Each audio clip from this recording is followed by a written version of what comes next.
Not all the time do clients recognize me as being a survivor from Columbine unless they recognize my name, or some people will actually say, you know what, your name sounds really familiar. Have we met before? Sometimes they remember back or think back to the media with the Columbine shootings and my recovery process, and because I was one of the more, I guess, severely injured students, it was in more of the limelight of what actually happened at Columbine and the shootings and the recovery from that. So it's really through those experiences where I've had the opportunity to, one, recover, take back my life and get to a point where I can now give back to the community in my own way by helping my community build for their financial futures. Yeah, exactly. I think there's a couple things that I've learned through my experiences and through Columbine is that I have a belief that the world is still good at heart. There's still good people out there and it's still good to be done. And that, with hard work and perseverance, we can overcome a lot of those challenges that we see on a daily basis. And the third piece really is just the fact that you can choose how to wake up each day and how to live your life of choosing to be a victor. And so I had to take on that attitude early on just to be able to recover and be able to spend 7 months in physical therapy,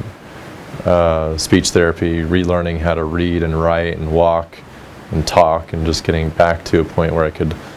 live as full of a life as possible. I think building the right habits is huge.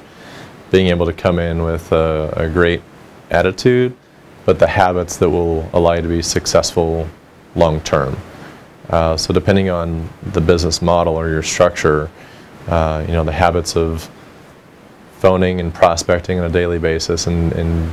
refilling your pipeline, refilling the lifeblood of your business, consistently phoning, consistently prospecting, consistently having a certain number of meetings that are scheduled and kept per day. It's all about discipline. So we see the people who are challenged the most and who decides that this isn't the career for them are the ones that generally don't develop the daily habits and the discipline that it takes to be successful long term. Well, gosh, I can remember back to when I first started, and I know it wasn't that long ago, but within the past 10 years, I've gone from being able to sit down with a client and just brainstorming on new introductions and people who they think would be good for me to reach out to, that they have good rapport with, that they think highly of, and not knowing if they'd be in the market for what it is that I do, just wanted to build relationships through LinkedIn and different social media and things like that. It's made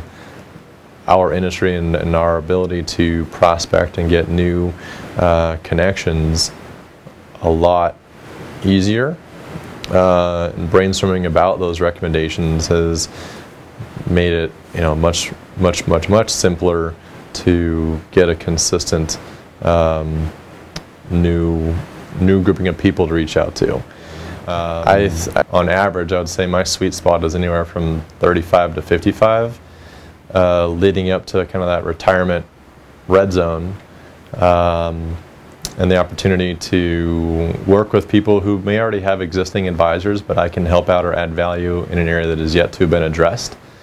The other thing that I've found a lot of value in, or that hopefully my clients have found a lot of value in, is that especially the ones that have had existing relationships with other advisors, if they're the same age as their advisor and they're leading up to retirement, I'm coming into the game and coming into their world, their relationship, with some perspective that, I'm going to be in this for another 30 years, and I'm going to be your guy that's going to help get you through the distribution phase of your retirement rather than retiring alongside with you. And so being able to have and build those relationships early and know that I can be the person that's going to help them not only up to retirement but through retirement is going to be, or has been, a key for my practice.